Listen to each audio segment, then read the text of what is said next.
Así que, ¿quién lanza la primera?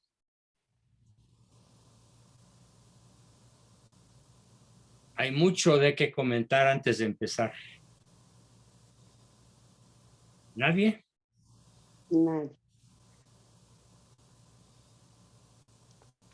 Pues sí, voy a mandar un request, ya vemos así. A ver si familia Zamacona querían comentar o preguntar algo. No.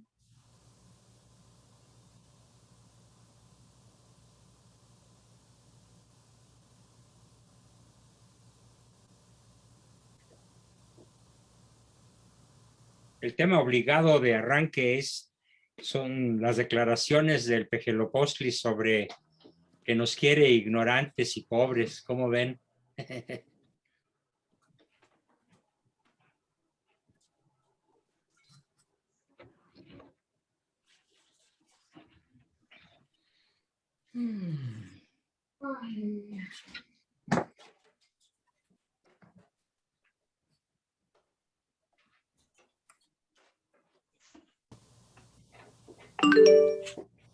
¿Dónde la dejaste? Aquí. Laurelena Escalona, buenas. ¿Querías comentar algo? Oiga, doctor, Sí, pocas ocasiones Jesús. me doy la oportunidad de ver al presidente y me tocó ver un comentario que hace en alguna de las mañaneras, no sé qué días fue, en relación a la aspiración de los clasemedieros, ¿no? Sí.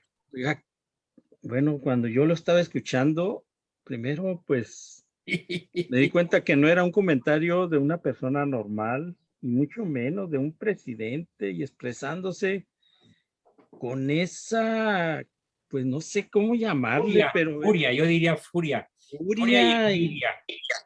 Y pero tristeza por el bien ajeno. Sí.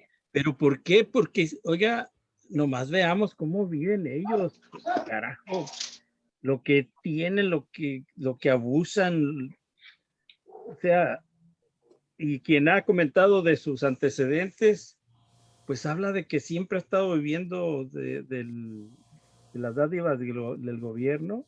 Exacto. Y pues de la clase donde se mueve él. Sí. Bueno, pero ¿por qué se manifiesta así del pueblo? Pues, ¿por qué? Al contrario, digo, la postura de un presidente es exactamente todo lo contrario, ¿verdad? Debiera ser todo lo contrario. Sí. Pero se ve muy mal. Se ve pésimo, terrible. Yo creo que, sinceramente, ha sido la peor declaración que ha hecho en sus 30 meses de tiranía. No se le puede decir mandato, esto es una tiranía. Sí, cómo no. Es una oclocracia y una caquistocracia. El gobierno de los peores y el gobierno de la chusma. Y quedó demostrado este día 6. Porque solo salvamos la Ciudad de México y eso a la mitad. Bueno, la mitad más grande. Los clasemedieros recuperamos la Ciudad de México después de 25 años de izquierdismo comunista. Cuando yo llegué a votar ese día, yo voy a votar por ahí cerca del hipódromo, aquí en Tijuana. Ajá. Y en las elecciones anteriores me di cuenta que estaban muy desangeladas las elecciones, casi no había gente. Y ahora llegamos y nos llamó mucho la atención que había mucha gente. Sí, además, a mí pasó. Sí. Además, quiero decirle que es una región donde todo el tiempo, absolutamente todo el tiempo, ha sido muy claro que es una región que vota por el PAN. Pena. Y ahora que no ganó nadie, bueno, es que no es la primera vez, ¿verdad? Que se llevan el carro completo, qué bárbaro. Yo digo, pero ¿dónde estamos nosotros? ¿Quién? A mí esto yo no lo puedo yo ubicar en una decisión sana de la población. Hay algo que está ahí alterando mucho las intenciones, las inclinaciones de la población a la hora de votar.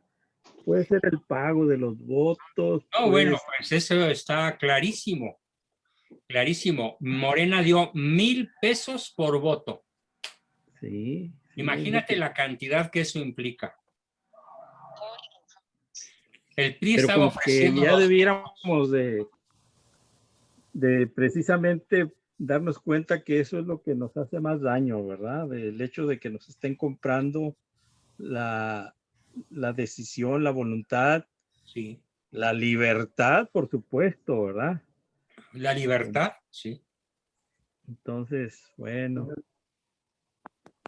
estamos Pero muy mal Tiene cada día. claroscuros muy fuertes esta elección.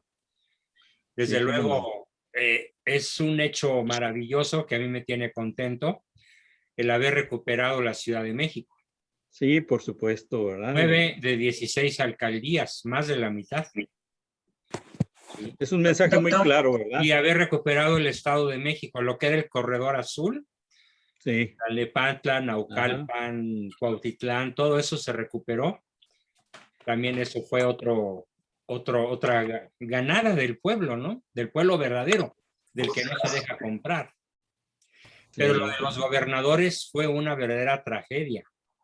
Ahí es donde se nota el voto de el elector que no es clase mediero, que es clase media, que es clase baja o baja, y que es campirano, que es rural.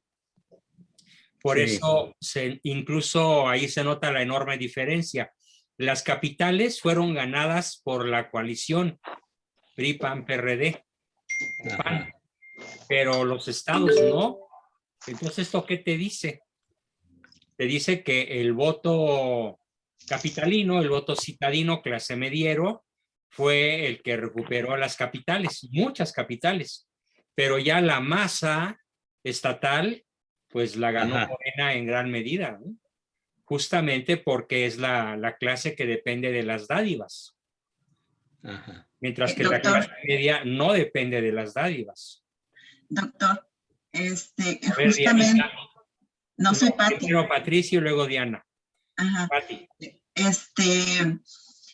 Desafortunadamente en el país hay muchísima gente ignorante y comodina y floja, que ellos son los que arrastra Morena. La persona que me ayuda aquí en casa, ella es de por allá de Chiapas, y me comenta que en el pueblo arrasó Morena y todo por allá, porque la mayoría, si no es el 100% de los campesinos jóvenes, inclusive muy jóvenes, están esperanzados a que llegue el fin de mes para recibir el cheque de Morena o la aportación de Morena, y que dice, no es posible como aquí en la ciudad la gente trabaja tanto y para tener sus ingresos y todo, y allá la gente es sumamente floja. No podría generalizar porque pues, no conoce a uno, ¿verdad? Pero dice, la mayoría jóvenes a veces se levantan, van a trabajar y casi ni quieren trabajar para comprobar que no tienen ingresos, y el fin de mes tienen su cheque y buen cheque que les dan. Ah, no, claro. Entonces, más lo que les dieron el día de las votaciones. Así es, entonces eso es el común denominador de la gente de Morena. Sí. Sí, yo conozco. Sí, Dianita. Bueno, ¿Tú conoces? Bastantes, bueno, familia, la mitad de la familia son de Chiapas.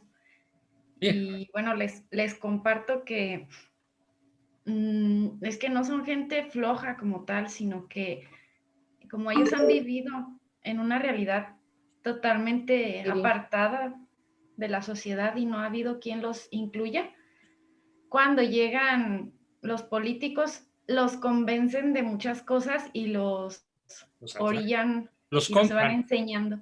Sí. Ajá. Los compran, los manipulan, los chantajean, les mienten, Los engañan en pocas palabras. Sí, pero en realidad es gente que es muy fuerte, tiene muchísima voluntad cuando se lo propone. Sí, en tu región lo creo, pero en otras regiones del país, sí lo que dice Patti es muy cierto. Yo puedo presumir de conocer todo México en detalle, todas las capitales, centenares de pueblos. He viajado por carretera posiblemente 1 millón de kilómetros desde mi niñez. Tuve un papá que se preocupaba mucho de que conociéramos bien México, que conociéramos sus museos, sus catedrales, sus universidades, sus monumentos. Se puede decir que cada 8 días teníamos un viaje a un destino diferente. Y no importa, llegamos a ser 11 hermanos y seguíamos viajando. Y llegó un momento en que el chofer era yo. ¿Y a dónde toca ir ahora? Pues a Tangamandapio, a Puruándiro, a Tinguindín, Michoacán, a la laguna de Cirándaro, aquí, allá y acullá. Bueno, así exagero, más bien me quedo corto si calculo 1 millón de kilómetros viajados en familia y luego yo solo y luego casado para conocer México a fondo. Y hay varios Méxicos, ¿sí? El México esforzado del norte, sobre todo de Nuevo León, y el México flojo del sureste, sobre todo de Tabasco y Chiapas. La gente es perezosa en grado sumo. A lo mejor porque no le tienen que exigir mucho a la naturaleza. La naturaleza, por ser tan húmedo, esa zona, pues Tienen todo. da las cosas casi sin esfuerzo, ¿no? Pero en las regiones áridas del norte, o trabajas o te mueres, ¿sí? Y fue justamente donde Morena no pudo penetrar, al menos no tanto como en el sureste, ¿no? O en el centro nomás no puede penetrar. Lo que es Querétaro, fue una paliza la que le dieron a Morena, tremenda. También en Guanajuato. Y justamente por eso hay varios Méxicos, ¿no? El México trabajador, el México esforzado y el México atenido. A ver, Alberto levantó la mano. Gracias, doctor. Hola. Por acá les comento que en Hidalgo es siempre una comunidad altamente priista. Han volteado por completo contra Morena. Entonces, es una situación bien difícil porque la gente se niega a entender cuál es la jugada de estos gobiernos. Y muchos de ellos los veo como, decía mi papá, borregos del montón. Borregos del montón. Buena para un lado y ahí se van todos en banda. Sí. Sí, todo. ¿A dónde va Vicente? ¿A dónde va la gente? Todos en bola. Desgraciadamente. Tenemos una tarea monumental para lograr la revocación del mandato en marzo del año que entra. Esa debe ser nuestra siguiente jugada. A ver, aquí Patti levantó la mano. No. ¿O no es Patti? Perdón. Soy Yasmín, doctor. Yasmín, sí. ¿Qué nos comentas, Yas? Bueno, yo vivo en Estados Unidos, pero sigo todas las noticias. Yo creo que uno de los problemas más grandes que existe en México, en los mexicanos, doctor, es que hace muchos años nos quitaron en las escuelas la clase de civismo. Exacto. Sí. Sí, entonces pero yo me acuerdo. Muchos años, décadas, sí. Sí, yo todavía en la primaria y la secundaria era una clase obligatoria. Yo recuerdo que en las escuelas, yo estudié en un colegio de religiosas, pero que tenía muy buen nivel académico, pero había escuelas de gobierno que tenían un excelente nivel académico y ahí siempre había la clase de civismo. Por eso no, dejamos de progresar en México. ¿Cómo es posible que la gente siga teniendo actos día con día en la calle que no le importe su país? Como es tirar la basura, algo tan simple. Tan simple. Sí, uno cruza la frontera y es impactante la limpieza. No, ¿y sabe qué, doctor? Allá se portan mal. cruzan la frontera y aquí pues se Se adaptan a las adecuan reglas al de aquí. ambiente, sí, sí. Entonces Como sí se puede, ¿verdad?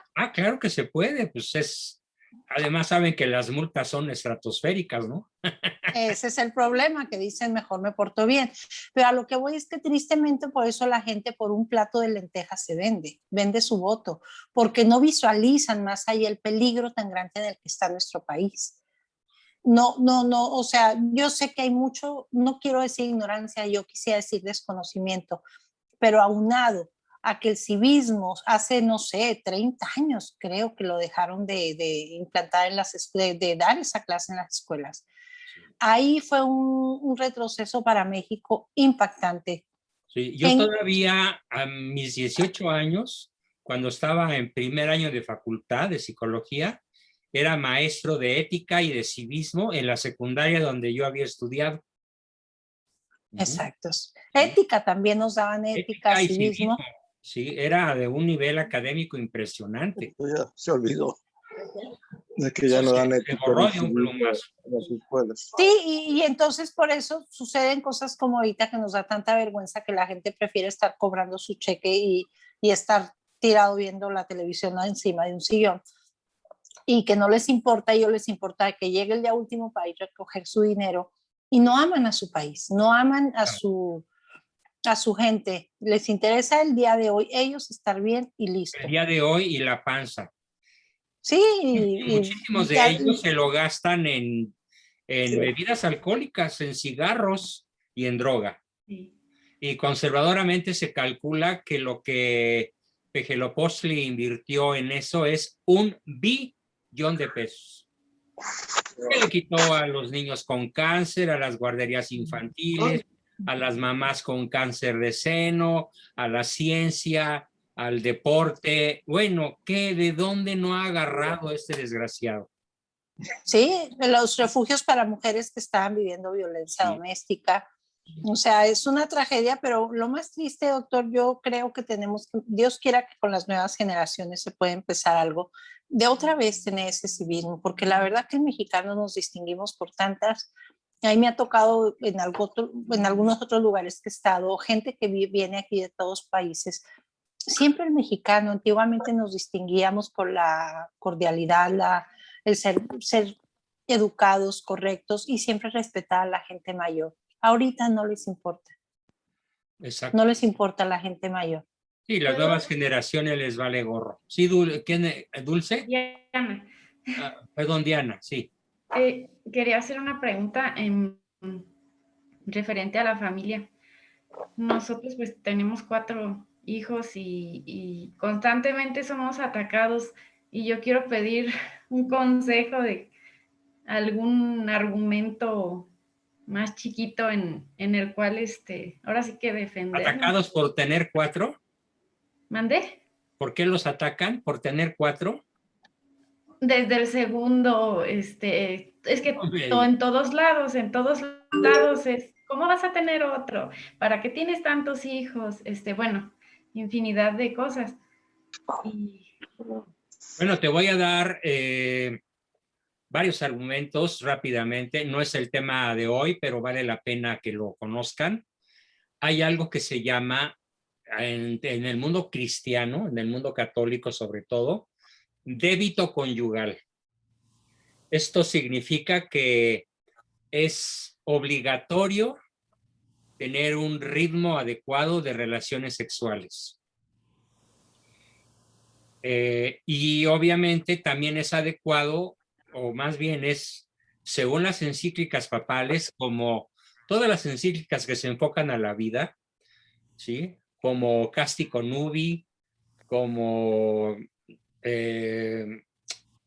las encíclicas del Papa Pío XII, que fue el primero que comenzó, ¿sí?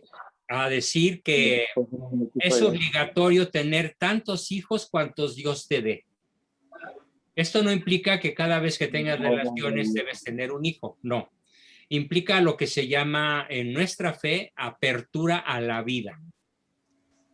¿Sí? Un matrimonio católico o cristiano al menos tiene que tener apertura a la vida para no incurrir en un pecado de fornicación dentro del mismo matrimonio.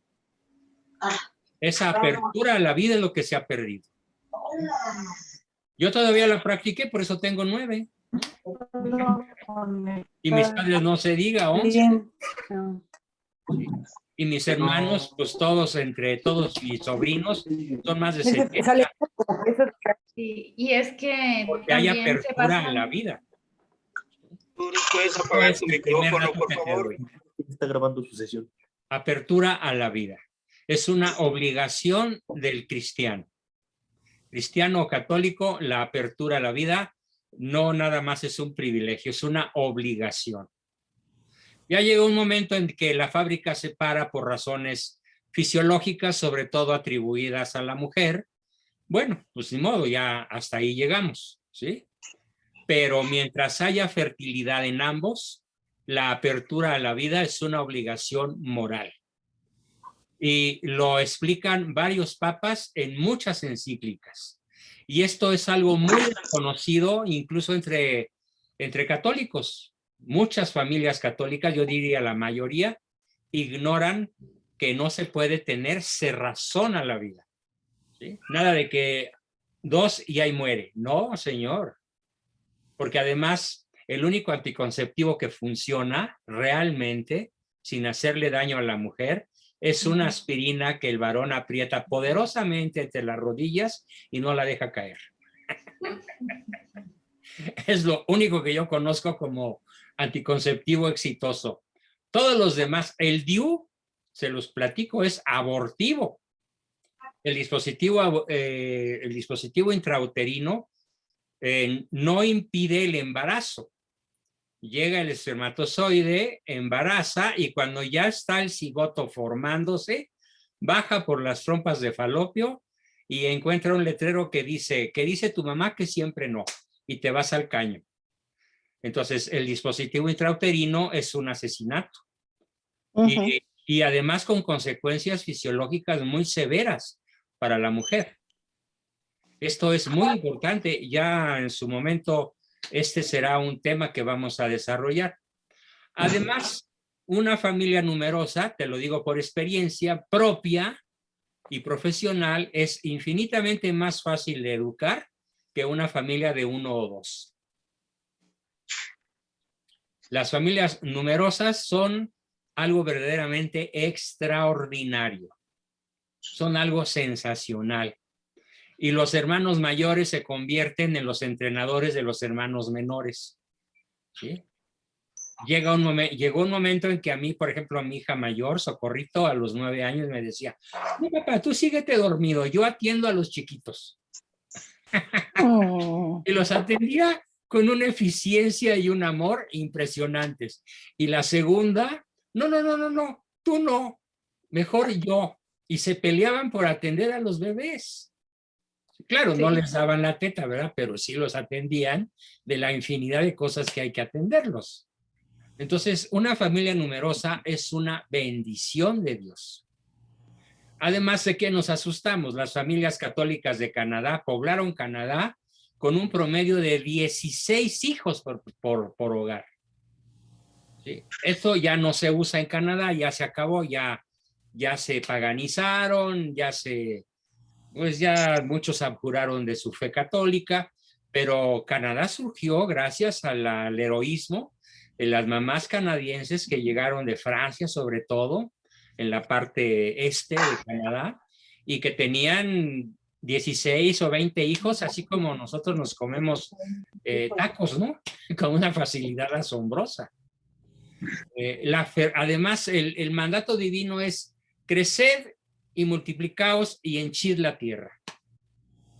De hecho, si consideramos en términos demográficos cuántos habitantes tiene la tierra y cuántos podría tener, los cálculos más conservadores indican que la tierra podría sostener 14 veces más habitantes de los que hay, si la tierra fuera bien administrada. Pero bueno, ya veremos ese tema en su momento. Ahora nada más te contesté la pregunta así un poquito por encimita, pero espero que te sirva para argumentar. ¿Sí? Bien, pues vamos a rezar nuestra oración de siempre y a comenzar la sesión. En el nombre del Padre, del Hijo, del Espíritu Santo. Padre Amén. nuestro que estás en el cielo, santificado sea tu nombre, venga a nosotros tu reino. Hágase, Señor, tu voluntad, así en la tierra como en el cielo. Danos hoy nuestro pan de cada día y perdona nuestras deudas, como nosotros perdonamos a nuestros deudores, y no nos dejes caer en tentación, mas líbranos del mal. Amén. Amén. Gloria al Padre, al Hijo y al Espíritu Santo, como era en un principio, sea ahora y siempre, por los siglos de los siglos. Amén. Amén. Del Padre, del Hijo, del Espíritu Santo. Bueno, pues después de 30 meses de escuchar al Pejelopostli o Gran Tlatoani, como le digo, o Malo por su las sílabas, las letras mayúsculas de su nombre, Manuel Andrés López Obrador, definitivamente esta intervención que ha tenido esta semana de estar enojado, furioso, crítico, insultando a la clase media, me obliga, queridos amigos, a tocar un tema de filosofía. Sí. Justamente explicando el título de nuestro taller, buscando la mejor versión de nosotros mismos, buscando ser la mejor versión de mí mismo. ¿Por qué es tan importante la sesión de hoy en términos filosóficos y en términos de contradecir a ese Tarambana? Tarambana era una expresión que mi padre utilizaba para referirse a lo peor de la sociedad, el Tarambana. En su época, pues sería el equivalente de chairo o de naco. Ahora es un chaironaco, un nacochairo, que es ignorante, pero con una característica. No sabe que no sabe. ¿Sí? Existen 4 niveles de conocimiento. Tomen nota, por favor. El nivel más bajo se llama ignorancia inconsciente invencible o ignorancia invencible, ignorancia invencible inconsciente y por lo tanto no culpable. En un nivel 3 existe la ignorancia invencible culpable. La otra es inocente porque la persona, por más esfuerzos que haga, no puede hacer nada por saber. Es como el negrito que vive en el corazón de África o el brasileño que vive en el corazón de la selva del Amazonas y nunca ha visto un blanco o una ciudad, vamos, ni siquiera un ranchito. Vive con taparrabos y caza con arco y flecha o con lanza o como puede sobrevive. Y por lo tanto no sabe que no sabe y es inocente. Pero en el nivel 3, cuando la persona tiene a su alcance algún medio de conocimiento, entonces ya hablamos de ignorancia invencible culpable. Porque en este nivel 3 las personas no quieren saber. Esto es en gran medida la clase media baja y baja mexicana. La clase media no. La clase media, estaba leyendo yo hoy un artículo excelente de algunos editorialistas del Financiero que equiparan la clase media de la Ciudad de México a la clase media ilustrada de cualquier ciudad europea. Y es cierto. México tiene un tesoro de conocimiento asombroso en su clase media. Permítanme un segundo.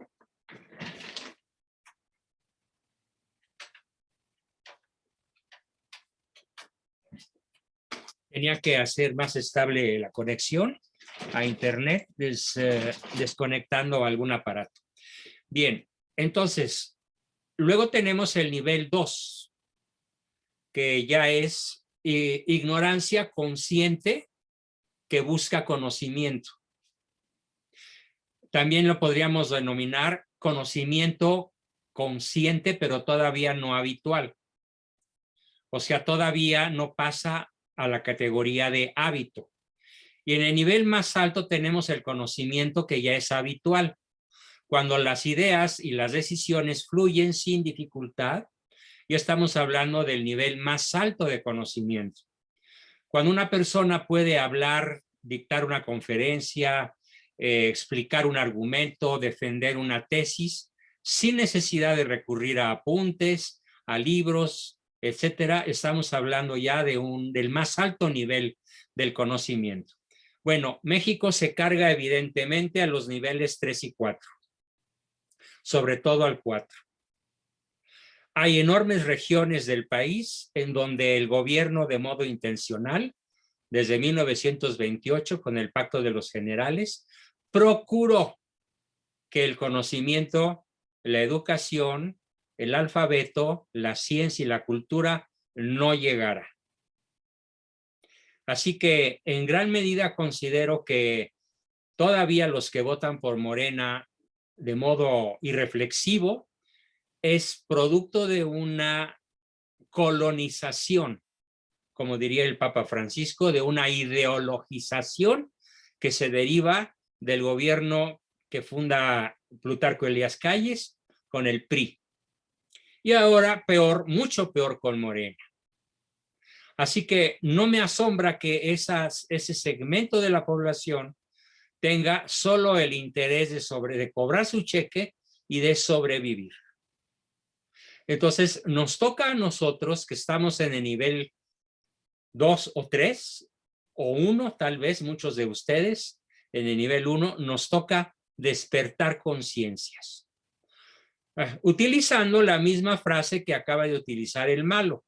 Él acaba de decir que se trata de un despertar de las conciencias, que él tiene la obligación de despertar las conciencias para que voten por Morena. Bueno, qué barbaridad, el burro hablando de orejas.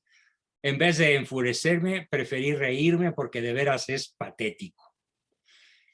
Y algo que yo quiero compartir con ustedes en esta sesión, de modo muy especial, es la verdadera réplica a ese tarambana, como decía mi padre, a esta mezcla de chairo con naco, que no sabe, pero de manera culpable, ¿sí? Porque él sí tuvo acceso al conocimiento, cuando menos en los 14 años que fue a la universidad y que le costó un trabajo terrible recibirse, tuvo acceso a diferentes puntos de vista, diferentes profesores, diferentes corrientes filosóficas y optó, ¿por qué creen que optó? Por el comunismo, por el Foro de Sao Paulo, por el Foro de Puebla, que es un proyecto de anticivilización, es un proyecto de salvajización, de primitivización de la sociedad mexicana.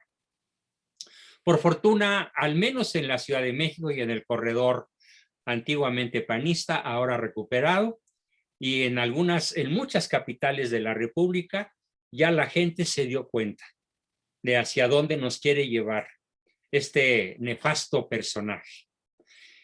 Y la lección, fíjense, la lección la estoy extrayendo de la Universidad Autónoma del Estado de Hidalgo. Es una universidad laica. No busqué información en una universidad católica, como podría haber sido la Panamericana o alguna otra por ahí perdida, por chiquita y por insignificante.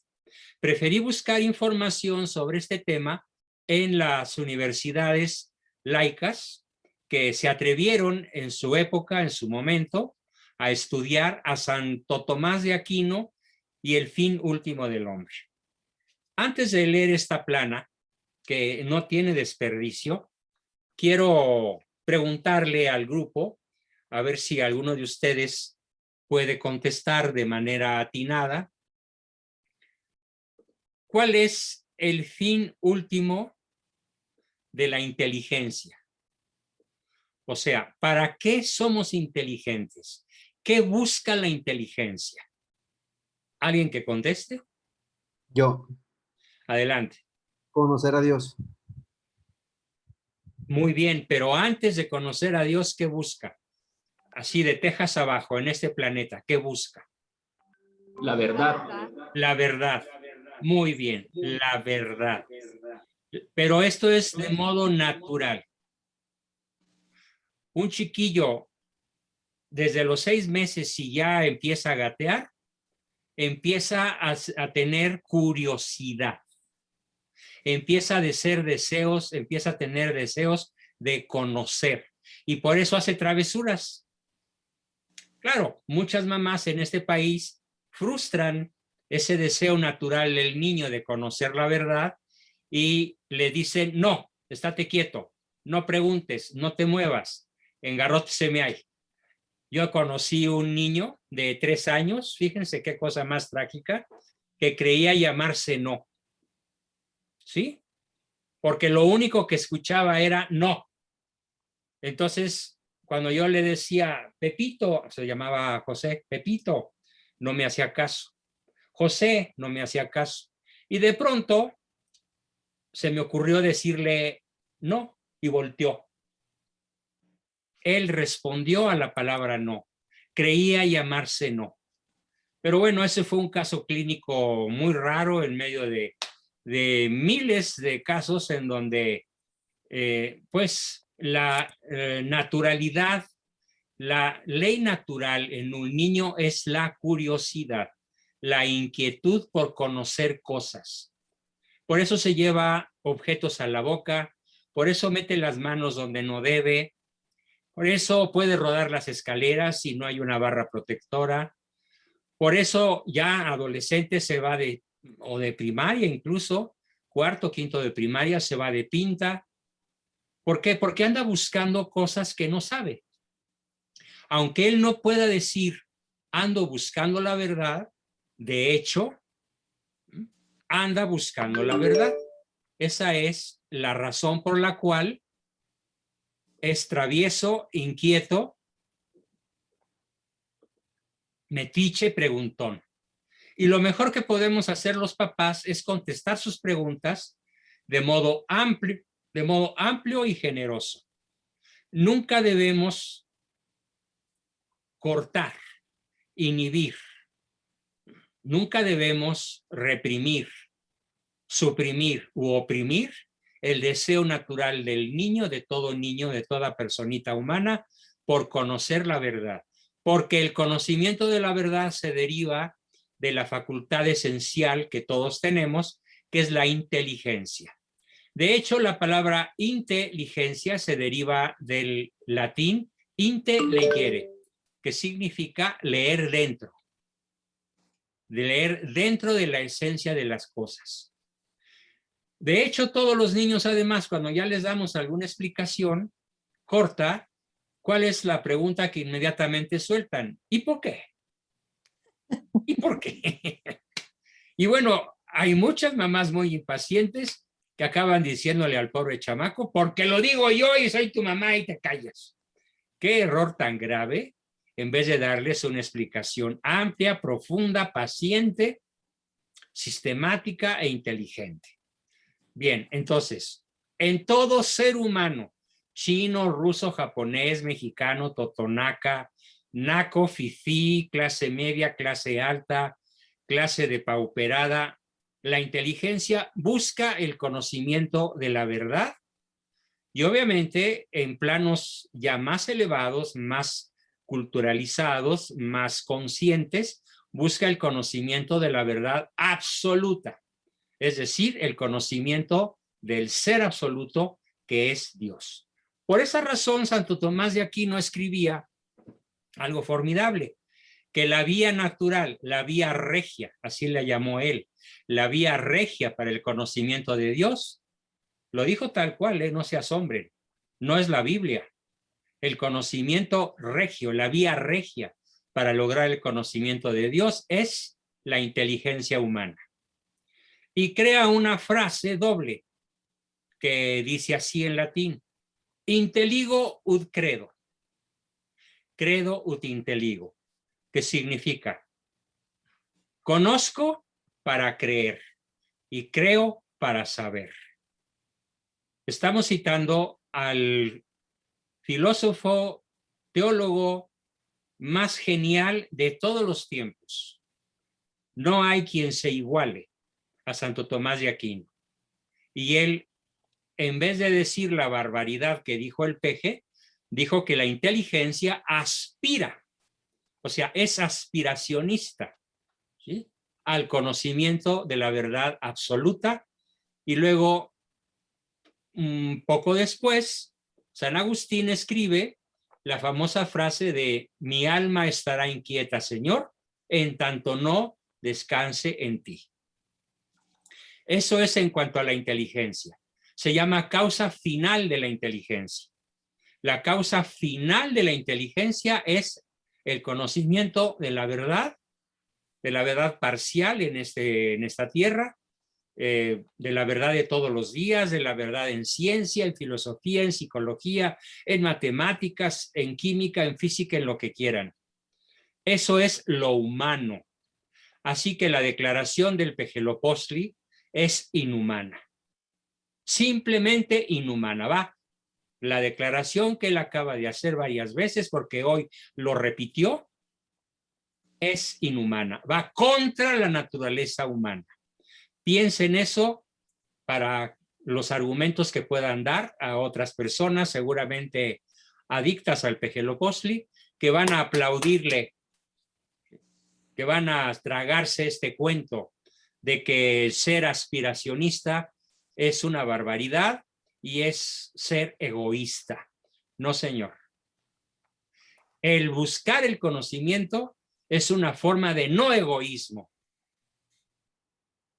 Es una forma de autorrealización, de plenitud, de alcanzar el fin último para el cual Dios nos dotó de inteligencia. Y tenemos otra facultad. Pero hace un momento vi que que Raúl Zamacona había levantado la mano. ¿Quieres preguntar? Raúl, ¿o te esperas al final? Perdón, doctor, sí, mejor al final. Era una interrupción. Muy bien. Continuamos. Existe una segunda facultad en el ser humano. La segunda facultad que nos hace plenamente humanos y que nos diferencia de modo abrupto, de modo absoluto de los animales, es lo que se llama, ¿cómo? Voluntad. ¿Roberto? Voluntad. Voluntad o libre albedrío. Muy bien. La voluntad o libre albedrío, ¿qué busca? Invariablemente, ¿qué busca? El bien. El bien. Correcto. Aplaudo. Muy bien. El bien. Claro que es falible y a veces busca un bien porque le parece bien, aunque sea mal. Un ejemplo típico lo puedo dar. El drogadicto busca su droga porque le parece bien estar drogado, se siente bien estando drogado. Se hace un mal porque ahí falla el conocimiento. No tiene el conocimiento de que sus neuronas están envejeciendo, su sistema nervioso se está deteriorando. Si le diéramos ese conocimiento en la niñez, probablemente en la adolescencia y en la juventud, difícilmente optaría por ser un adicto, teniendo ese conocimiento. Pero desgraciadamente es un conocimiento que muy pocas personas tienen. La voluntad busca invariablemente lo que le parece, al menos subjetivamente, bueno. Las personas con más inteligencia y más preparación buscan el bien objetivo, el bien que de suyo es bueno. La cultura, el deporte, el arte, el esfuerzo, la aspiración a ser mejor, la superación, todo lo que el Pejelopóstli criticó, lo busca la voluntad de modo, ojo, natural, de modo intrínseco. Al ser humano le es imposible dos cosas: buscar la mentira y buscar el mal en cuanto mal. Ningún ser humano va a buscar la mentira. Te puede mentir, pero no es que esté contento con mentirte. Incluso mentir nos puede dejar con una cruda moral más o menos fuerte. Y buscar el mal es algo que ni los narcotraficantes hacen. Cuando un narcotraficante celebra que la mercancía, como ellos dicen, la merquita ya, hay un verbo muy especial que ellos usan, ya cuajó, ya llegó, ya aterrizó, ya ¿Coronó? llegamos, ya coronó. Muy bien, Jazz, ya coronó. ¿Sí? Están diciendo algo que les da mucho gusto, porque ellos consideran que si coronó su carga de 1 o 10 toneladas, es algo bueno porque se van a enriquecer de modo monstruoso con cientos de millones de dólares, y ese enriquecimiento, aunque sea ilícito, de modo subjetivo, equivocado, pero auténticamente, sensorialmente, emocionalmente positivo, les parece bueno. Ningún narcotraficante, ningún asesino, ningún ladrón, ninguna persona hace cosas en cuanto que, ojo, le parecen malas. Eso es imposible. La voluntad humana no puede escoger el mal en cuanto mal. Si escoge el mal, es porque subjetivamente le parece bien. Entonces, otro error brutal de este Nacolín que dice que gobierna la nación es criticar a las personas que aspiramos al bien, que aspiramos a ser mejores, que aspiramos a más conocimiento, que aspiramos a tener no un par de zapatos raídos como él lo aconseja de la manera más estúpida posible, o solo un par de pantalones. Y acaba de decir algo que es una verdadera salvajada, una verdadera absurdidad. Dijo: es mejor una persona que se sube a un par de zapatos o a una bicicleta para ir a donde quiere ir que alguien que maneja un Ferrari. Falso. Porque una persona con un par de chanclas o descalzo puede ir a cometer un asesinato, un robo o un asalto, precisamente para no estar tan miserable como él se siente. Y una persona que maneja un Ferrari, pues a lo mejor está corriendo el Gran Premio, y a lo mejor ya como algunos corredores de Gran Premio tienen su propio Ferrari. Por ejemplo, el mexicano que acaba de ganar el Gran Premio en no sé dónde, en una ciudad por allá de Medio Oriente, pues tiene una colección de autos deportivos que se ha ganado con su esfuerzo y exponiendo la vida cada vez que se sube a un auto de esos. Entonces, muy merecido. No es mejor persona el pobre, ni es peor persona el rico. El rico puede ser mejor persona y el pobre puede ser la peor persona. Solo hay un criterio para definir quién es mejor o quién es peor: la práctica de las virtudes. La práctica de las virtudes es lo único que te hace bueno, aunque seas megamillonario. Yo conocí en Monterrey varios millonarios, ¿sí?, de una generosidad asombrosa. Asombrosa. Eran no solamente buenas personas, sino, bueno, olían a santidad por su enfoque a ayudar a la gente, a hacer crecer a la gente. Por cierto, no sé si ya lo dije hace 8 días, y si lo dije no importa, lo repito. ¿Quién tiene autoridad? ¿Qué significa la palabra autoridad? Viene de la palabra latina auctor, A-U-C-T-O-R, autoritas, que significa el que hace crecer. Entonces, el rico, el megamillonario, que se enfoca a hacer crecer a su sociedad en términos de productividad, calidad de vida, empleo, diversión, esparcimiento, estudios y posibilidades de desarrollo, es una verdadera autoridad. ¿De qué depende la legítima autoridad de cada uno de ustedes como padres y madres? De que estén enfocados con los recursos que tengan a hacer crecer a sus hijos o a quienes dependan de ustedes. Eso significa la palabra autoridad, el que hace crecer. Bien, entonces, si el que hace crecer es megamillonario en dólares, qué bueno, porque tiene más posibilidades de hacer crecer a quienes dependen de él, incluso en términos de probablemente cientos de miles de personas.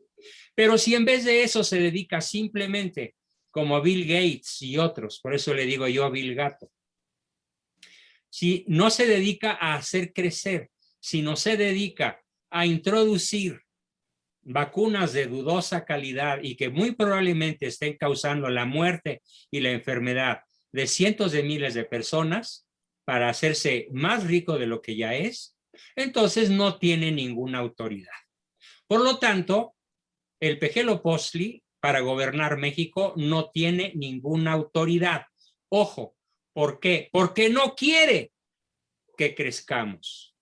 Nos quiere como la fotografía que les mandé a todos en el chat de este grupo, nos quiere ignorantes y nos quiere miserables. Entonces, ¿dónde está su autoridad? Niega su autoridad, porque el que tiene autoridad, la única forma de utilizarla legítimamente es que haga crecer, haga desarrollarse a quienes dependen de él.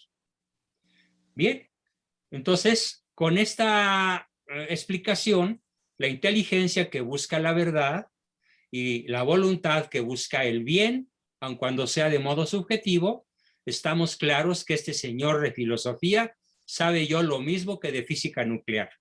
O sea, absolutamente nada. Bueno, lo único que sé es que el mejor físico nuclear que ha nacido en el planeta se llamó, ¿cómo este genio? Einstein, ¿sí? Albert Einstein. Pero fuera de eso, no sé nada. Ni siquiera entiendo su fórmula. No sé qué quiera decir su fórmula. ¿Por qué? Porque no estudié física y en general pasé esa materia de panzazo porque me parecía chocante y muy difícil. Y no iba de acuerdo a mi búsqueda de la verdad, que siempre fue en el terreno de la filosofía, de la psicología, de la teología y de la historia. Bien, así que entonces aquellos de ustedes que quieran dar argumentos en contra de este homúnculo que hoy dice que gobierna el país, pero que en vez de gobernarlo para el crecimiento del país, nos quiere ver miserables, nos quiere ver pobres, es decir, todo lo contrario del crecimiento. Es verdaderamente pavoroso que una persona que tenga autoridad formal, como él la tiene, no tenga autoridad humana verdadera. ¿Y por qué no la tiene? Porque no hace crecer en ningún sentido al país. En todas las áreas hemos ido para atrás. En seguridad, en educación, en finanzas, en relaciones internacionales, en imagen de México ante el extranjero. Hoy somos el hazmerreír de los parlamentos de toda Europa. Literalmente se carcajean de nosotros, se pitorrean burlonamente de México. Bueno, no tanto de México como nación, sino de su gobierno. Bien, y lo más interesante de esta sesión de filosofía es lo que nos plantea Santo Tomás de Aquino cuando nos habla de una manera magistral del fin último del hombre. Vale la pena leer la página de... ¿Perdón? Doctor. Sí, adelante. ¿Qué significa la expresión homúnculo que usted utiliza? Homúnculo significa hombrecillo. Un hombrecillo. Un pequeño hombre, pero pequeño no de estatura, sino pequeño en inteligencia, pequeño en cultura, pequeño en corazón, pequeño en virtudes, pequeño en todo. Es un homúnculo. ¿Sí? Gracias. Bien. Y no es un insulto, es una definición que le queda como anillo al dedo, utilizando una expresión de él cuando dijo que la pandemia le iba a caer como anillo al dedo. ¿Qué nos dice Santo Tomás de Aquino acerca de lo que estamos explicando? Vale la pena ver los apuntes que sacaron en la universidad que mencioné, que es aquí lo pueden ver, Universidad Autónoma del Estado de Hidalgo. Es una gran sorpresa que una universidad laica utilice a Santo Tomás de Aquino para explicarlo, y por esta razón honro a esta universidad que se lanza un garbanzo de a libra con esta explicación hecha por una persona que no conozco, pero que le mando un saludo cordial, que se llama Yasmín Guadalupe García Mendoza. Bien, dice así: todo agente obra necesariamente por un fin. Todo agente. La mosca obra por un fin. El microbio obra por un fin. La bacteria obra por un fin. Todo agente, todo ser creado en la naturaleza obra por un fin. Y este fin se llama, ojo, causa final. Y es la primera de entre todas las causas, porque esto es porque la materia no sigue a la forma. Para que se produzca un efecto determinado, es necesario que se decida a algo cierto, en lo cual consiste el concepto de fin. Y esto se realizará por el apetito racional, en el caso del hombre, que es llamada voluntad o apetito natural. Nosotros tenemos un apetito natural llamado voluntad. En el caso de las bestias y de las plantas, no podemos hablar de inteligencia racional, pero sí podemos hablar de que todo animal obra por un fin. Toda planta obra por un fin.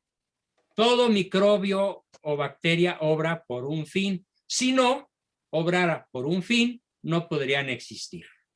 Bien. Vamos a ver. Algo tiende a un fin en función de su acción o movimiento de dos modos.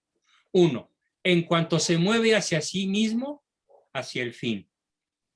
Yo me muevo hacia mi fin, que es ayudarles a crecer, ayudarles a encontrar a todos mis alumnos y pacientes la mejor versión de sí mismos.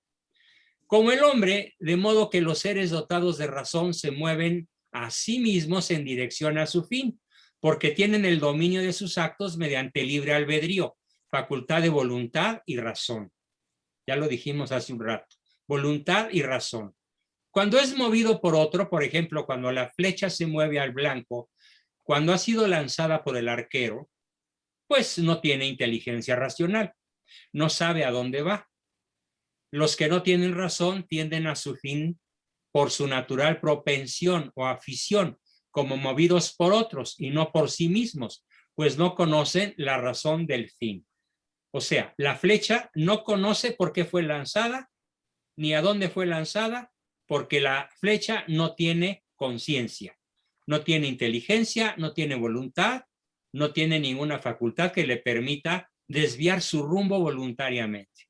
La flecha va a caer precisamente a donde fue lanzada por el arquero, con puntería o sin ella. Ahora bien, el último fin del hombre es Dios, así como el fin del avaro es el dinero como objeto y también es la posesión del dinero como uso. Y aquí me permito hacer una censura fuerte a las estúpidas palabras de malo. Entre la clase media, rara vez, muy rara vez, como una excepción patológica, puede darse una persona de perfil avaro.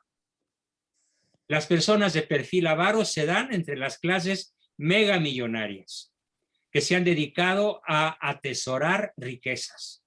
Allí sí podemos encontrar un gravísimo pecado, que es el pecado de la avaricia.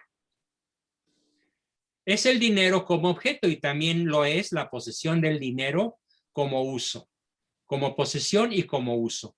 Entonces, el fin último del hombre, en cuanto al objeto mismo, lo es igualmente de todos los demás seres. En el caso del hombre es Dios, la felicidad. Vamos a ver lo que busca el hombre, las riquezas. Y hay matices. Existen riquezas naturales que desde el momento en que las satisfacemos, nuestros deseos se acallan. Una vez que conquistamos algo, el deseo se acaba. También existen riquezas artificiales. El deseo de ellas no conoce límites y la razón se halla en que están al servicio de la lujuria. La lujuria no es nada más sexual. Puede haber lujuria en el disfrute de las cosas. Por lo tanto, la riqueza verdadera es el bien supremo, Dios. Cuanto más gustamos de este bien, Dios, más lo amamos y más nos son indiferentes las demás cosas. Lo que se alimenta de mí tendrán más hambre de mí, dice la sabiduría divina. Aquí voy a contar una anécdota preciosa. Alejandro Magno era alumno de Aristóteles, que le doblaba la edad.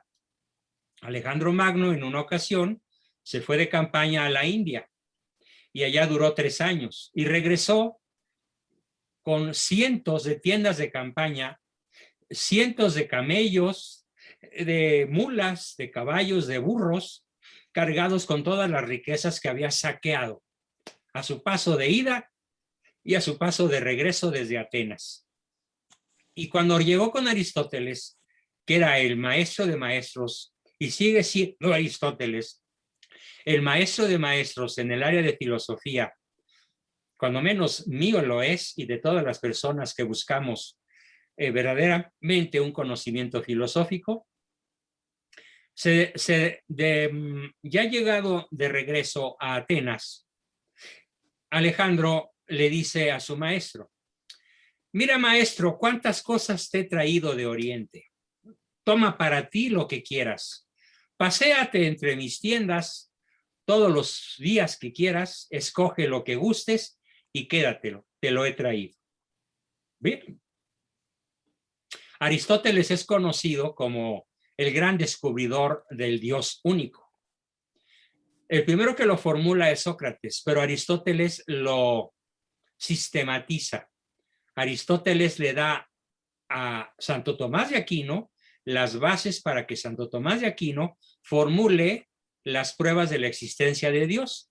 Ese Dios al que ya conocía Aristóteles con el solo uso de su inteligencia, porque Aristóteles no se lo había revelado nadie más que su propia inteligencia. Y Aristóteles se pasea semanas enteras en aquellas lujosas tiendas provistas de las riquezas más asombrosas de su época, y termina su paseo, y entonces va con Alejandro, y Alejandro lo ve venir y le pregunta: maestro, maestro, dime, ¿con qué te has quedado? ¿Qué has escogido para ti? Y la respuesta de Aristóteles todavía retumba en la historia de los seres virtuosos e inteligentes. Le dijo: ay, Alejandro, tú no has aprendido nada. ¿Pero por qué, maestro? Porque mira cuántas cosas me has traído que no necesito. Sopas. El mandarinazo en la testa de Alejandro, que después tuvo que entender por qué Aristóteles le había dicho que todo lo que él le había traído del lejano oriente era algo perfectamente inútil y que él no necesitaba. ¿Por qué? Porque el corazón de Aristóteles, la inteligencia de Aristóteles estaba ya centrada en Dios.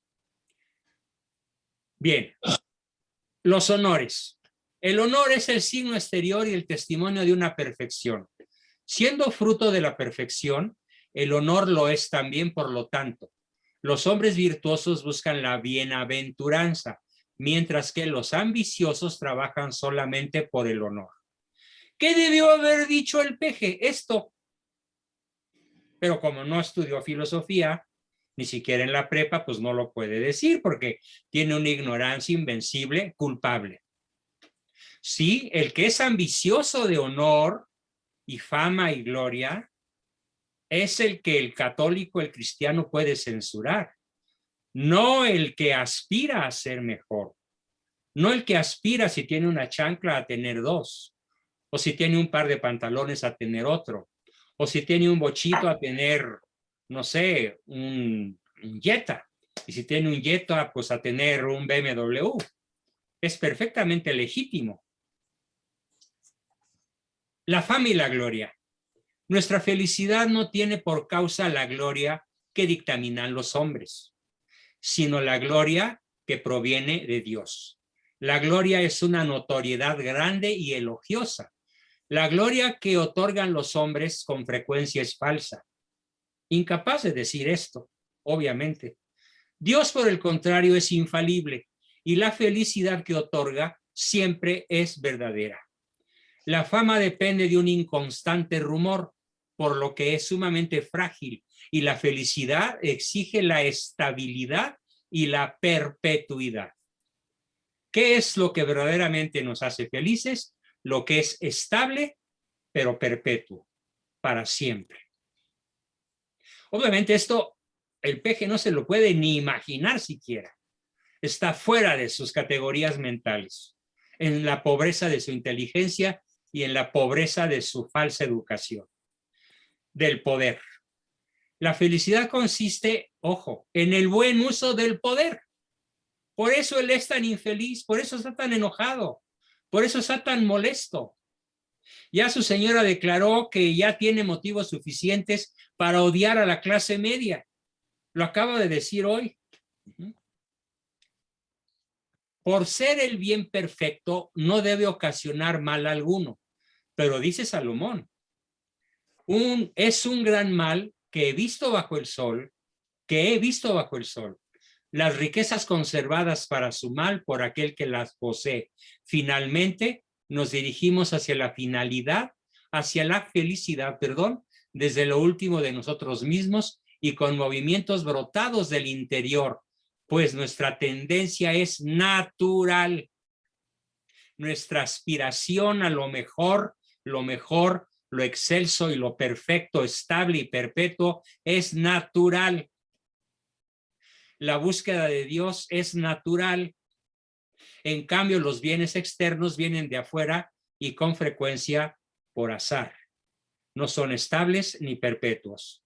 Por lo tanto, en ellos no podemos encontrar la felicidad. Bienes corporales. Nosotros estamos a disposición de nuestra voluntad y de nuestra razón. Al comienzo, Dios creó al hombre y lo dejó a su propio consejo, a su propio arbitrio.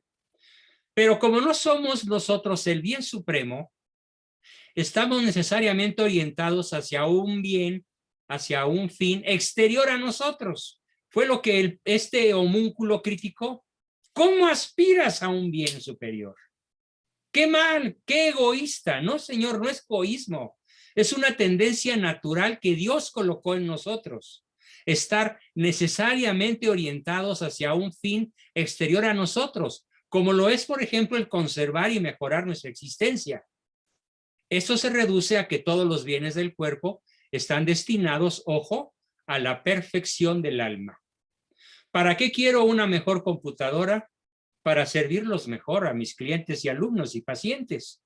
¿Para qué quiero un mejor automóvil? ¿Para qué quiero una mejor vestimenta? ¿Para qué quiero una mejor habitación? ¿Para qué quiero un viaje más cómodo? Para no afectar mi salud. ¿Para qué quiero lo mejor? Para perfeccionar mi corazón, para perfeccionar mi alma. Así que tranquilícense, ser un aspiracionista es algo que Dios puso en nuestro corazón de modo natural. Así de simple. La voluptuosidad o apetito o deseo. El placer es un accidente propio. Es un atributo inseparable de la felicidad. Si se tiene placer es ante todo porque se posee, ojo, un bien adecuado a nuestra naturaleza, sea una posesión real, una esperanza o un recuerdo. Y si el bien perfecto es entonces la felicidad misma, por lo tanto, la voluptuosidad corporal no está asociada al bien perfecto porque está unida a los bienes que se sacian con los sentidos y donde se hace uso de los órganos físicos, y por esta razón no puede haber felicidad en el placer corporal. Pero sí puede haber felicidad cuando este placer corporal tiende a Dios. Y finalmente, la felicidad del hombre consiste, es el resumen de todo, en la visión y posesión de Dios. La felicidad no consiste en poseer ningún bien creado. Solo es aquella que debe satisfacer todos nuestros deseos, pues de lo contrario no sería nuestro fin último. Lo que busca nuestro corazón es el bien absoluto, y lo absoluto solo podemos hallarlo en Dios, pues toda criatura no pasa por ser un bien parcial y limitado. Por lo tanto, solo Dios será nuestra verdadera felicidad. Así que ¿a qué aspiramos? Al conocimiento y a la posesión de Dios. Y ahora sí, pésele a quien le pese. Bien, entramos a la fase de preguntas, comentarios, etcétera. Adelante.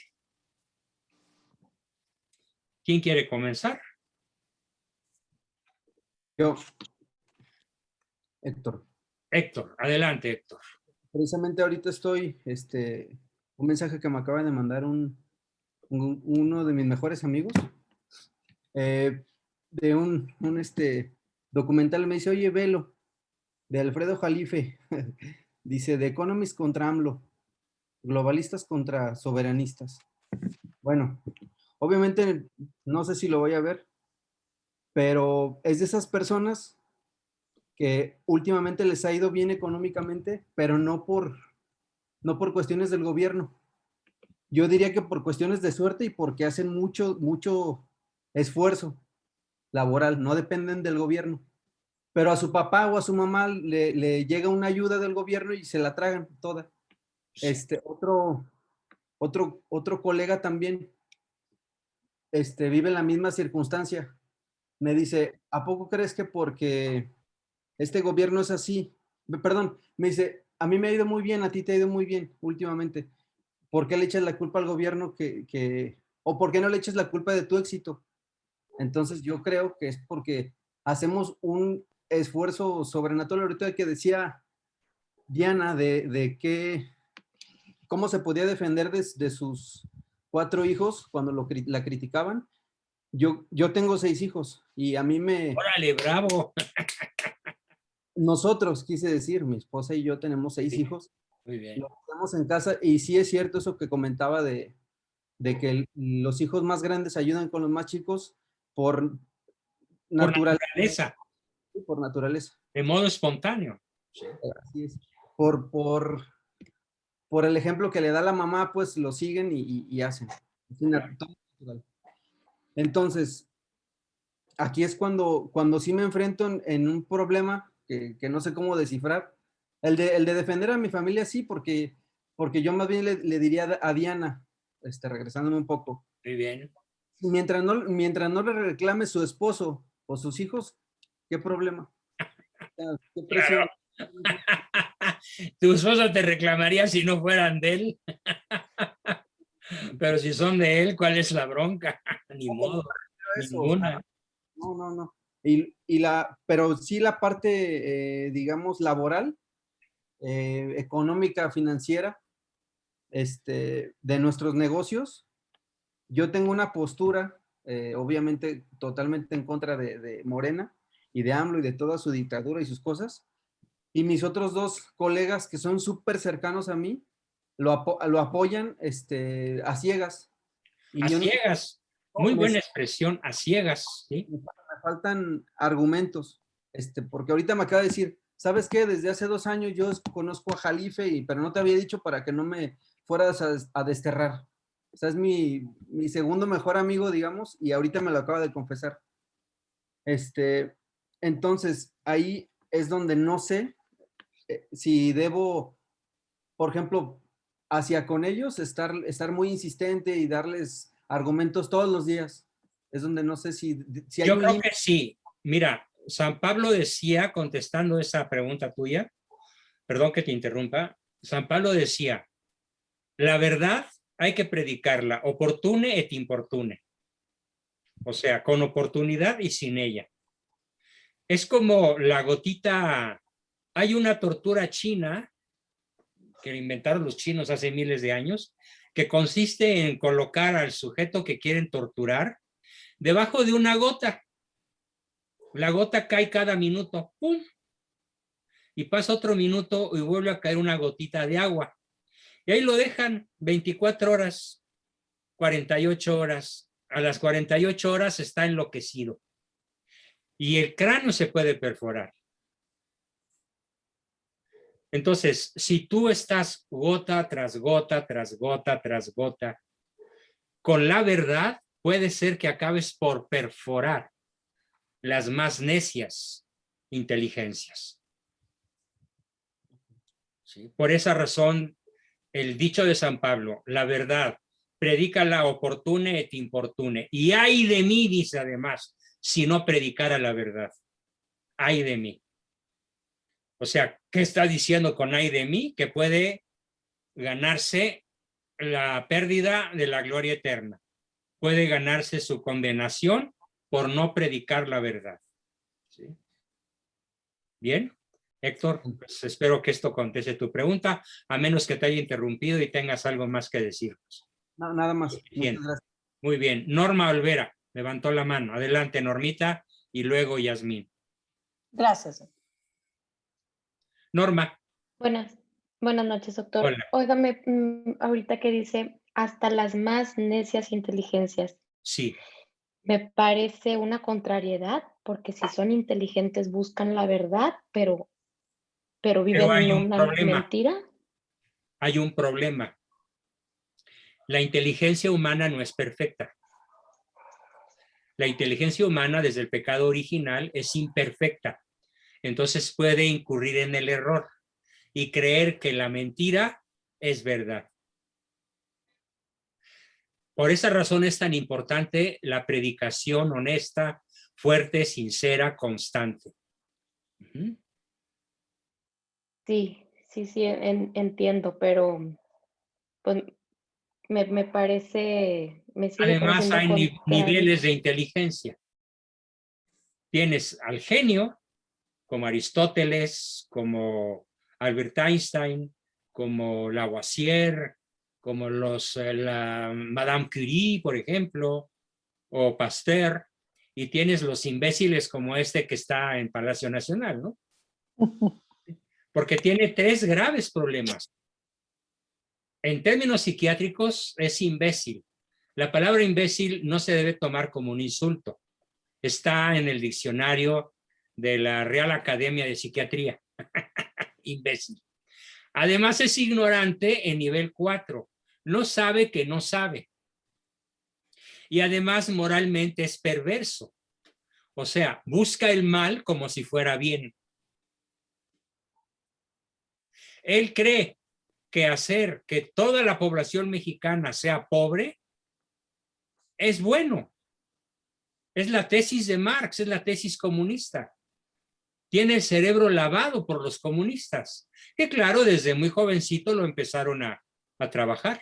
¿Sí? No ignoro el grado de libertad con el cual él toma las decisiones que toma. Eso solo Dios lo sabe. Pero por sus frutos lo conoceréis, dice la Biblia. ¿Y qué estamos viendo? Pues un país semidestruido. En todos los aspectos que deberíamos haber crecido, estamos semidestruidos. ¿Sí? Por lo tanto, tenemos la obligación de perforar las conciencias y las inteligencias de nuestros familiares AMLovers, a fin de que conozcan la verdad y podamos echarlo el año que entra con la revocación de mandato. Sí, en el caso de los adultos votantes, sí, pero yo veo todavía una población adolescente que se va sobre se sube ese barquito, sí, y se dejan conquistar por esa mentira. Sí. Y esa y lo de la disforia de género y de todas las mentiras que les venden. Sí. Y yo en mi caso pues voy contracorriente. Y yo lo que les digo a mis hijos es que nos vamos a topar con gente que nos va a decir que nosotros somos los equivocados, cuando en realidad tenemos la verdad. Pero ahora, o sea, somos la minoría que queremos encontrar la verdad. Sí. Y la mayoría... Somos minoría. Y para mis hijos eso va a ser difícil conforme vayan creciendo. Por supuesto. ¿Cómo hacer que ellos estén bien sentados con sus bases de ¿Qué edades esta es tienen la tus verdad? hijos? 14, 11 y 7. Muy pronto voy a hacer un taller para que ellos estén escuchando mis argumentos. Un taller para jovencitos de ambos sexos. ¿Sí? Sí, Ya sé que me van a mentar la mamá, pero no importa. Sí, No, pues, voy a anunciar un taller, unas 2 o 3 sesiones en donde ellos puedan discutir, yo los escucho con mucho gusto y voy a rebatir sus argumentos con pasión, pero con inteligencia. Explicándoles muchas cosas que nadie les puede explicar. Sí, porque obviamente nadie es profeta en su tierra. No, o sea, no, la que menos puede convencerlos eres tú y su papá. Es correcto, doctor, y yo lo veo con mi hija adolescente y le digo, entiendo que ahorita en este momento no me ves como autoridad, pero como autoridad en la materia de esos temas. Sí, así es. Porque está bombardeada por todos Bombardeada lados. por el medio. Por televisión, amigos, fiestas, el ambiente en sí es corrupto y corruptor. ¿Sí? Pero ella no es se da permisivo. Cuenta. No se dan cuenta. Y muy probablemente se den cuenta cuando paguen las consecuencias. Eso es lo que yo le digo. Sí. La naturaleza es la única que no perdona. Nunca perdona. Dios siempre perdona al que se arrepiente. Los humanos perdonamos algunas veces y la naturaleza nunca perdona. Perdona. No, pues pero te voy a ayudar no a ti logro- y a Hola, todos los Juan que Bosco. tengan chavitos por ahí. Vamos a Hola, hacer Juan. un evento solo para jovencitos. ¿Sí? ¿Qué edades, doctor? Juan Bosco. Sí. ¿Quién dijo Juan Bosco? Yo, Gaby. Gaby. Adelante, Gaby. ¿Cómo está? Buenas tardes, Juan Bosco. Hola. Buenas noches. Gusto en saludarlo. Me parece fabuloso el taller para jóvenes. Yo tengo uno de 12 y el otro está más chiquito de 10, está más inocentón, pero caben pues... caben los dos. ¿Sí? Pues mire, el de 12 me tocó, hubo una plática aquí hace un par de semanas, la semana que fue el lunes antes de las elecciones, que vino Mamela Fiallo. Me tocó ir a comer con ella, conocerla, wow, es que chava, ¿no? Para hablar de todos estos temas, y me llevé al niño de 12 años a la conferencia, duró 1 hora. Y estaba, mi hijo primero requego, no quiero, no, y hasta por un lado, y yo ya nomás vi que fue enderezando el asiento y fue poniendo atención y luego ya veía como que se ponía nervioso, porque si eran temas fuertes, pero ahorita los niños están expuestos a todo.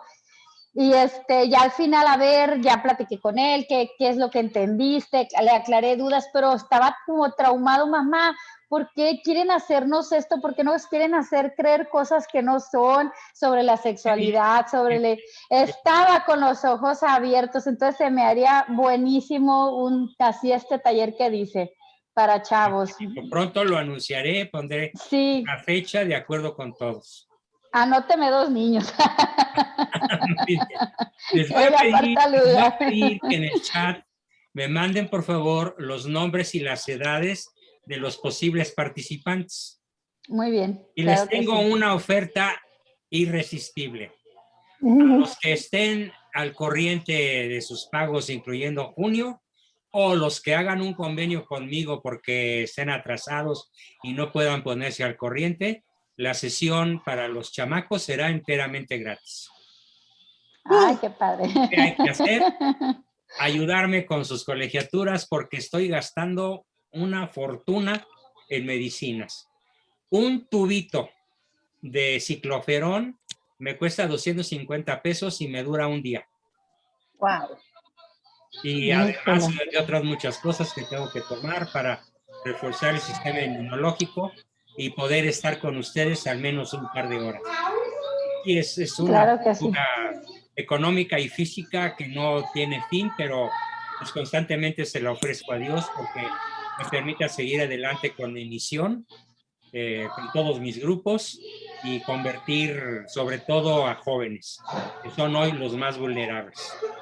Así que les ruego a todo el grupo, por favor, que me hagan la lista de los chavos de entre 10 y 21 años que pudieran estar conmigo en una fecha cercana para que podamos discutir con ellos de sexualidad, de política y de todas las preguntas que quieran hacer sobre estos 2 temas que son candentes.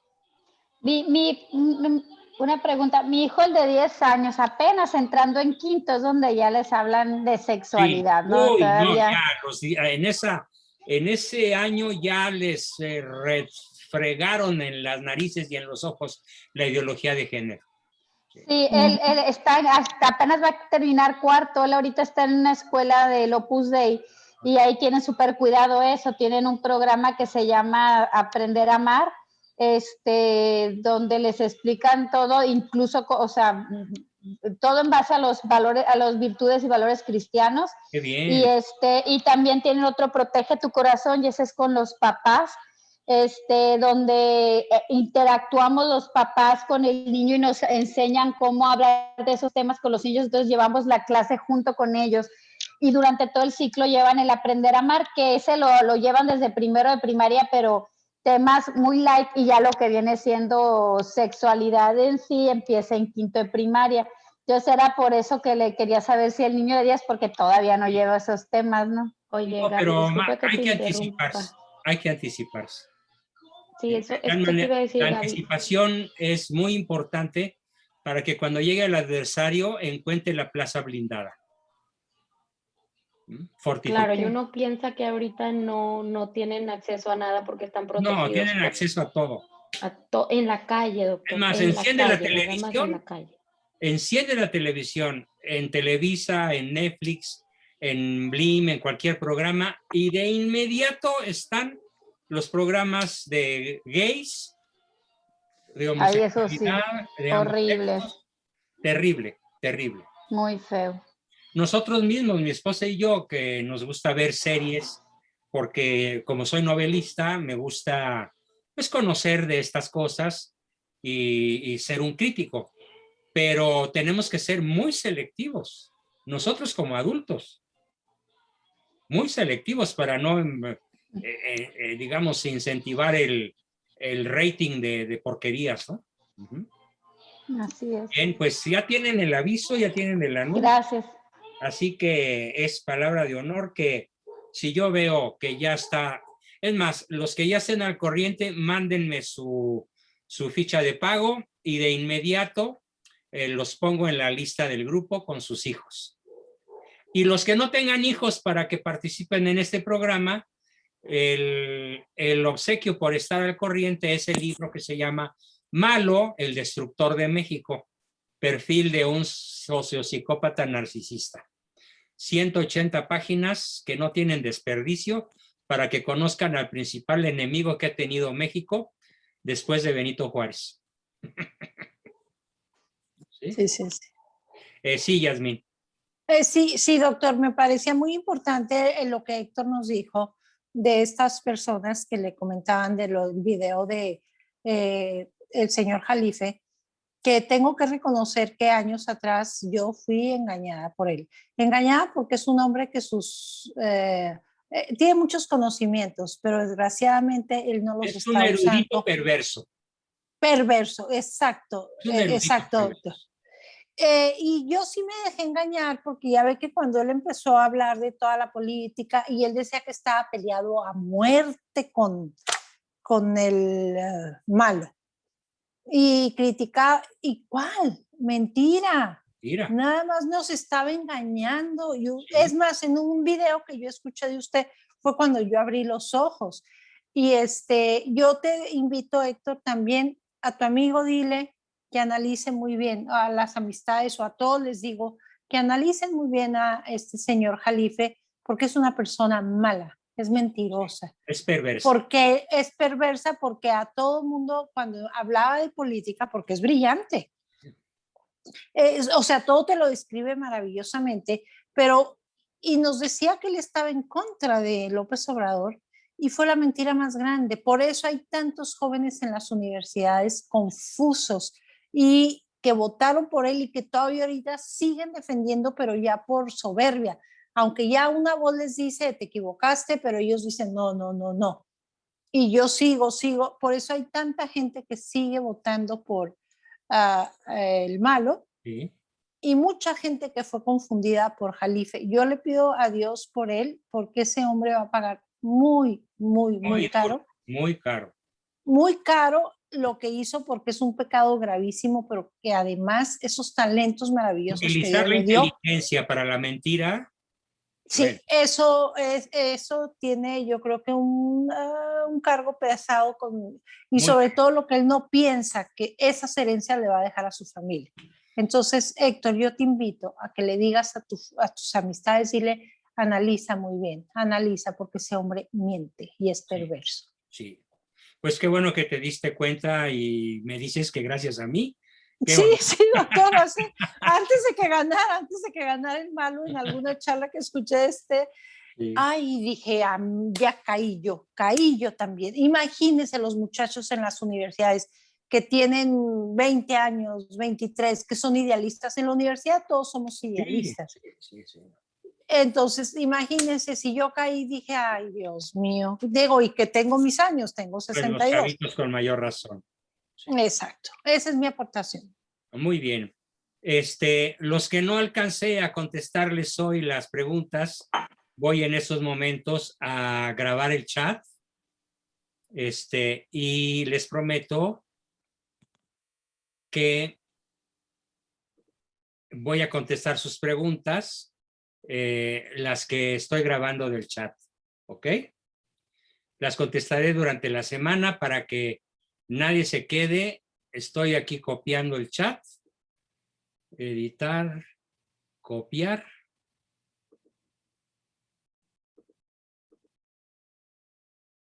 Seleccionar todo. Copiar. Ya salvé el chat para que durante la semana esté contestando las preguntas que ya mi salud y la hora me impiden contestar. Pero muchísimas gracias a todos. Les encargo mucho la lista, por favor, de los jovencitos de ambos sexos y así ya puedo poner la fecha. Y en cuanto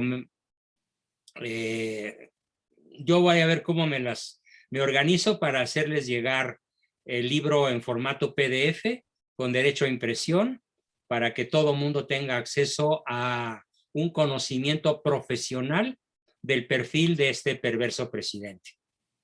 Bueno, mandatario, diría yo. Muy, muy buenas noches. Nos vemos, Dios mediante, de hoy en 8. Gracias a todos por su maravillosa presencia. Espero escuchar su despedida. Gracias. Dios lo bendiga, Juan Bosco. Muchas gracias. Que se mejore. Dios lo bendiga. Dios lo Gracias, buenas bendiga. noches. Dios los Buenas bendiga. noches a todos. Gracias, buenas noches, doctor. Gracias. Cuídese Buenas mucho. noches. Doctor, Dios lo bendiga. A ustedes, por favor.